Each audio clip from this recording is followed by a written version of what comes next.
इस क्वेश्चन को ध्यान से पढ़ें। बोला गया है कि 20% विद्यार्थी इंग्लिश में फेल करते हैं, 60% विद्यार्थी मैथ में फेल कर जाते हैं और 15% विद्यार्थी दोनों में फेल कर जाते हैं। तो दोनों में उत्तीर्ण होने वाले, पास होने वाले विद्यार्थियों का प्रतिशत ज्ञात करें। तो देखिए यहाँ 20% विद्यार्थी इंग्लिश में फेल करते हैं, इसका क्या मतलब है कि 20% में वैसे विद्यार्थी हैं जो या तो ओनली इंग्लिश में फेल किए होंगे या वो इंग्लिश के साथ साथ मैथ में भी फेल किए होंगे, क्योंकि जो दोनों विषय में फेल किए हैं वो तो इंग्लिश में करेंगे ही करेंगे फेल। ठीक है, तो उसकी गणना तो इंग्लिश के साथ भी हो जाएगी।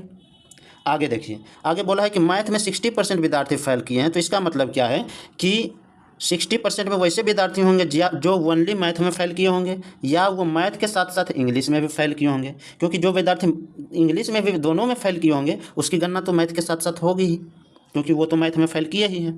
ठीक है, अब अगर पूछें कि टोटल कितने विद्यार्थी फेल किए हैं तो आप बोलेंगे 20 + 60 यानी 80%। तो 80% जो विद्यार्थी होंगे वो कैसे विद्यार्थी होंगे, तो वो विद्यार्थी या तो ओनली इंग्लिश में फेल किए होंगे, यहाँ भी देखें डायग्राम में दिया है, या वो ओनली मैथ में फेल किए होंगे, यहाँ भी दिया है, या वो मैथ और इंग्लिश में दोनों में फेल किए होंगे।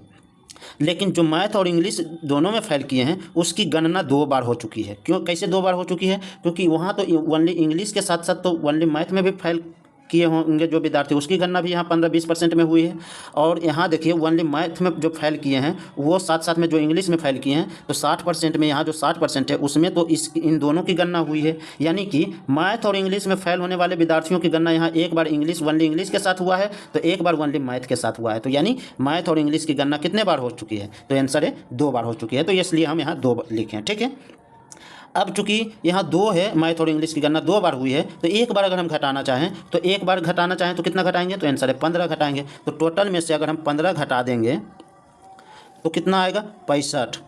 तो 65% कौन से विद्यार्थी होंगे, वैसे विद्यार्थी होंगे जो ओनली इंग्लिश में फेल किए होंगे, जो या तो ओनली मैथ में फेल किए होंगे या तो मैथ और इंग्लिश दोनों में फेल किए होंगे। लेकिन यहाँ 2 नहीं हट जाएगा, यानी सिर्फ और सिर्फ मैथ और इंग्लिश में एक ही बार फेल किए होंगे।